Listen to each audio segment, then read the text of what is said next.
بسم اللہ الرحمن الرحیم صلی اللہ علی محمد۔ پاکستان اور دنیا بھر میں لاکھوں دیکھنے اور سننے والوں کو ناہید احمد جیلانی کا سلام۔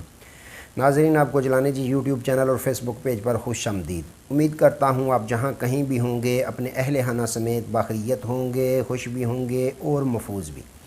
ناظرین کرام، اپنی گفتگو کا آغاز کرنے سے پہلے تمام خواتین و حضرات سے یہ گزارش ہے جو ہمارے چینل پہ ابھی نئے ہیں وہ اپنا جیلانی جی چینل سبسکرائب فرما لیں تاکہ روزانہ آپ تک ہماری نئی ویڈیوز آسانی کے ساتھ پہنچ سکیں۔ بلا تاخیر اپنی گفتگو کا آغاز کرتا ہوں۔ ناظرین کرام، رات گئے کھلا تصادم، چیف جسٹس آف پاکستان پہ نیا بم گرانے کی تیاری، اس پہ میں نے بات کرنی ہے۔ آرمی چیف اور فوج کو متنازع بنانے کی کوششوں کا آغاز کر دیا گیا، اس پہ بات کرنی ہے۔ ناظرین کرام، جیسا کہ کل چیف جسٹس آف پاکستان کی سربراہی میں سپریم کورٹ آف پاکستان کے 8 سینئر ترین جج صاحبان کا جو بینچ تشکیل کیا گیا تھا، کس کیس میں جو 3 درخواستیں سماعت کے لیے مقرر کی گئی تھیں، جو اس حکومت نے سپریم کورٹ آف پاکستان کے اصلاحاتی بل 2023 کو منظور کیا تھا، اس کے خلاف 3 درخواستوں کو سماعت کے لیے چیف جسٹس آف پاکستان نے مقرر کر دیا تھا۔ ان درخواستوں کی سماعت باقاعدہ ہوئی، جس میں عبوری حکم نامہ چیف جسٹس آف پاکستان نے جاری کیا۔ 8 صفحات پر مشتمل وہ حکم نامہ تھا، جس کی جو اہم پوائنٹ ہیں وہ میں آپ کو بتانے کی کوشش کرتا ہوں۔ ناظرین کرام، اس حکم نامے میں باقاعدہ جو سب سے اہم حکم نامہ جاری کیا گیا فیصلہ وہ یہ تھا کہ آئین کے آرٹیکل 191 کے تحت سپریم کورٹ آف پاکستان کے جو چیف جسٹس ہوتے ہیں ان کو یہ اختیار حاصل ہوتا ہے کہ وہ سپریم کورٹ کے جج صاحبان کے بینچ خود تشکیل دیں، نمبر 1۔ نمبر 2 یہ کہ سو موٹو جو ایکشن ہے وہ ان کا اختیار ہے، وہ لے سکتے ہیں، یعنی از خود notice chief justice of Pakistan لے سکتے ہیں۔ لیکن اس حکومت نے یہ بل منظور کیا کہ چیف جسٹس آف پاکستان آئندہ از خود نوٹس یعنی سو موٹو ایکشن نہیں لے سکیں گے۔ جو سینئر ترین جج ہیں 2 سپریم کورٹ آف پاکستان کے، وہ مشورہ دیں گے، ان کی مشاورت کے ساتھ از خود نوٹس لیا جایا کرے گا۔ ناظرین کرام، چیف جسٹس آف پاکستان نے جب حکم نامہ جاری کیا، انہوں نے یہ حکم نامہ جاری کیا کہ آیا اس حکومت کو اختیار حاصل ہے کہ وہ عدلیہ کے آزادی میں مداخلت کر سکے، کس قانون کے تحت انہوں نے یہ بل منظور کروایا؟ کیا آئین کا آرٹیکل 191 ان کو اختیارات دیتا ہے؟ تو یہ ان کا جو قانون پاس کیا گیا ہے، یہ سپریم کورٹ آف پاکستان کی آزادی میں صاف مداخلت کی جا رہی ہے، اور انہوں نے حکم جاری کیا کہ تا حکم ثانی اس پر کوئی عمل درآمد نہیں ہوگا۔ اگر صدر مملکت اس پر دستخط کر دیتے ہیں تب بھی اس پر کوئی عمل درآمد نہیں ہوگا۔ اگر صدر مملکت اس پر دستخط نہیں کرتے، جو 10 دن بعد خود بخود قانون بن جائے گا، پاس ہو جائے گا، اس کے باوجود بھی اس پر عمل درآمد نہیں کیا جائے گا۔ جی ہاں ناظرین کرام، انہوں نے یہ حکم جو ہے وہ جاری کر دیا ہے تا حکم ثانی، یعنی اگلا حکم آنے تک، کیونکہ ابھی اس کا فیصلہ تو نہیں ہوا۔ اس کی باقاعدہ 2 مئی کو نئی تاریخ جو ہے وہ دے دی گئی ہے، تمام فریقین کو نوٹسز جاری کر دیے گئے ہیں۔ جی ہاں ناظرین کرام، جیسے ہی انہوں نے یہ حکم نامہ جاری کیا، اس کے فوراً بعد اس حکومت نے اپنا جو کل تھا وہ اجلاس تھا ان کا کابینہ کا، اس کو ختم کر دیا گیا، اور فوراً جو ہے اتحادی جماعتوں کا جو ہے اجلاس بٹھایا گیا، اور بعد میں پریس کانفرنس کر دی گئی کہ ہم اس فیصلے کو مسترد کرتے ہیں جو 8 رکنی بینچ نے فیصلہ دیا ہمارے پاس کیے ہوئے قانون کے بارے، تو ہم اس کو مسترد کرتے ہیں کیونکہ ہم اس بینچ کو ہی تسلیم نہیں کرتے۔ تو ناظرین کرام، ہونا تو اس میں بھی یہ چاہیے تھا کہ اب یہ کرتے، ڈنڈورا پیٹتے، روتے، چیختے، پٹتے کہ فل کورٹ بینچ بنایا جائے، لیکن ان کو سمجھ لگ گئی ہے کہ جب 8 رکنی جو بینچ ہے جج صاحبان کا وہ فیصلہ دے رہا ہے، تو total supreme court of Pakistan کے جج صاحبان کی تعداد 15 ہے۔ تو 8-7 سے بھی فیصلہ ہو تو فیصلہ تو یہی ہونا ہے جو آج ہو گیا ہے۔ تو ناظرین اکرام، ایک طرف سپریم کورٹ آف پاکستان کے جج صاحبان کا بینچ بیٹھتا ہے، دوسری جانب یہ اجلاس بلا لیتے ہیں۔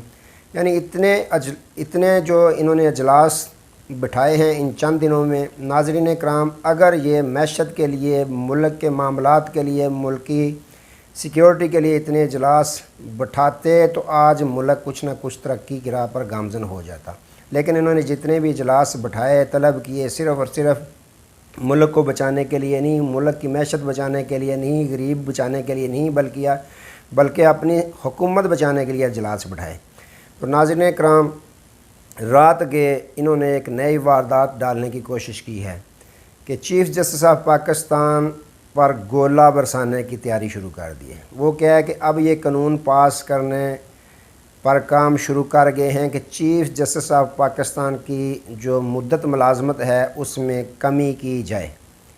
ناظرین اکرام، اس طرح کا اندر کی خبر رکھنے والے خبر دیتے ہیں کہ یہ قانون اب پاس کرنے جا رہے ہیں کہ جو چیف جسٹس آف پاکستان ہے ان کی مدت ملازمت میں کمی کی جائے، اور اس کے ساتھ توسیع کا اختیار بھی رکھنا چاہتے ہیں کہ اگر کسی چیف جسٹس کو جو ان کی من پسند کا آ جائے اس کو توسیع بھی دے سکیں۔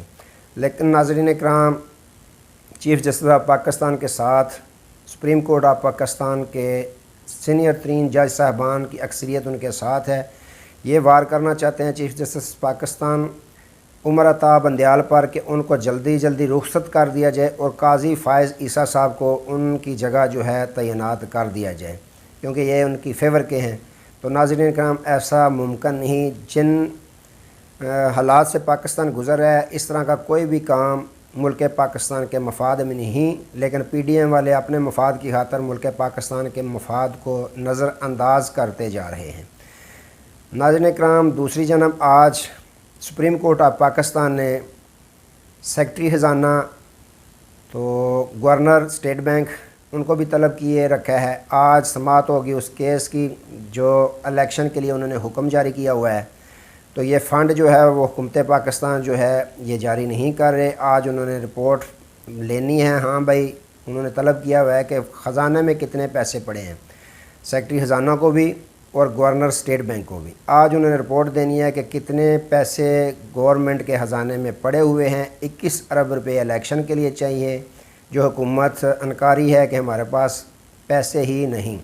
تو ناظرین اکرام، اس میں یہ بھی ہو سکتا ہے کہ چیف جسٹس آف پاکستان یہ حکم جاری فرما دیں کہ گورنمنٹ کے خزانے سے اسٹیٹ بینک جو ہے وہ پیسے دے الیکشن کمیشن کو، تاکہ ملک پاکستان کے جو پنجاب ہے سب سے بڑا صوبہ، اس میں الیکشن باقاعدہ کروا دیے جائیں۔ تو ناظرین اکرام، آج اہم سماعت ہے اس کیس کی۔ تو سیکرٹری خزانہ نے بھی پیش ہونا ہے، تو گورنر اسٹیٹ بینک نے بھی پیش ہونا ہے۔ آج توقع کی جا رہی ہے کہ اس میں یہ بھی حکم دیا جا سکتا ہے جب یہ رپورٹ دیں گے کہ پاکستان کے قومی خزانے میں کتنا پیسہ موجود ہے۔ ہو سکتا ہے چیف جسٹس آف پاکستان یہ فرما دیں ڈائریکٹ اسٹیٹ بینک کو کہ آپ الیکشن کمیشن کو گورنمنٹ کے خزانے سے 21 ارب روپے جاری کریں، تاکہ پنجاب کا الیکشن جو ہے جلد از جلد وہ ہو جائے۔ تو ناظرین اکرام، رات کے تو یہ معاملات چلتے رہے کہ ان کے خلاف فیصلہ آیا اور انہوں نے اجلاس بٹھایا۔ آج دوبارہ جمعے کا دن ہے اور آج دوبارہ پارلیمنٹ میں میاں شہباز شریف صاحب جو وزیر اعظم پاکستان ہیں، انہوں نے اجلاس طلب کیا ہوا ہے، جس میں آرمی چیف اور DGISI بھی شرکت فرمائیں گے اور سیکیورٹی کے معاملات کے متعلق وہ بریف کریں گے میاں شہباز شریف صاحب کو۔ تو ناظرین اکرام، ان کے جو نون لیگ کے چہتے صحافی ہیں وہ یہ تکے لگا رہے ہیں کہ یہ جو آرمی چیف آج اجلاس میں شرکت کر رہے ہیں، DGISI شرکت کر رہے ہیں، اس سے بھی یہ حکومت جو ہے وہ تاثر دینے کی کوشش کر رہی ہے کہ فوج ہمارے ساتھ ہے، جو ہم کر رہے ہیں وہ بالکل ہم صحیح کام کر رہے ہیں، لہذا فوج جو ہے ہمارے ساتھ ہے۔ تو ناظرین اکرام، جو اہل علم لوگ ہیں وہ یہ تاثر دے رہے ہیں کہ اس طرح آرمی چیف کو بلانا اجلاس میں، یہ بالکل ویسا ہی ہاتھ کرنے کی کوشش کر رہے ہیں، پاکستانی فوج کو متنازع بنانے کی کوشش کر رہے ہیں، جس طرح انہوں نے قاضی فائز عیسیٰ کو بلایا پارلیمنٹ میں اور بتایا کہ ہم آئین کے متعلق آئین کی گولڈن جوبلی کے متعلق باتیں کریں گے، لیکن جب وہ تشریف لائے تو بعد میں ساری تقریریں جو تھیں وہ سیاسی تھیں، جس کے بعد انہوں نے باقاعدہ پھر پہلے انہوں نے انکار کیا تقریر سے، لیکن دوبارہ پھر انہوں نے خود وقت مانگا اور تقریر کر کے وضاحت کی کہ میں ان چیزوں کے ساتھ نہیں، جو انہوں نے گفتگو کی ہے وہ سیاسی تھی، میرا ان سے اس گفتگو سے یا ان سیاسی پارٹیوں سے کوئی لینا دینا نہیں۔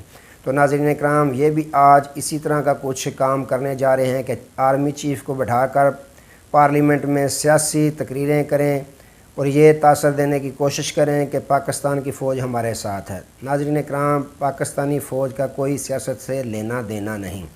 جب آرمی چیف صاحب نے کہہ دیا کہ ہم نیوٹرل ہیں، ہمارا کوئی لینا دینا نہیں، اس کا واضح ثبوت سامنے ہے ناظرین اکرام۔ جو جج صاحبان ہیں آزادانہ فیصلے کر رہے ہیں، اپنی مرضی کے ساتھ حق سچ کے فیصلے کر رہے ہیں، تو اس سے صاف ظاہر ہوتا ہے کہ پاک فوج جو ہے وہ اپنی ڈیوٹی درست انداز میں سر انجام دے رہی ہے، لیکن اس امپورٹڈ حکومت نے ہر وہ کام کرنا ہے جس میں تنازع کھڑا ہو۔ تو ناظرین اکرام، یہ معاملات چل رہے ہیں، ایک طرف سپریم کورٹ آف پاکستان میں سماعت ہوتی ہے، فیصلہ آتا ہے، دوسری جانب پارلیمنٹ میں اجلاس ان کے خلاف بیٹھ جاتا ہے، کابینہ کا اجلاس بیٹھ جاتا ہے یا اتحادی جماعتوں کا اجلاس بٹھایا جاتا ہے کہ ہم یہ فیصلہ نہیں مانتے، ہم فیصلہ یہ نہیں مانتے۔ تو ناظرین اکرام، کب تک ایسا چلے گا؟ تو اللہ تعالیٰ ملک پاکستان کی خیر فرمائے، اللہ تعالیٰ ہم سب کی خیر فرمائے۔ تو آج کے لیے اتنا ہی، دوبارہ نئے موضوع کے ساتھ آپ کی خدمت میں حاضر ہوں گے، تب تک کے لیے اجازت دیجیے، اپنا بہت سارا خیال رکھیے گا اور اپنے اس چینل کا بھی۔ اللہ حافظ۔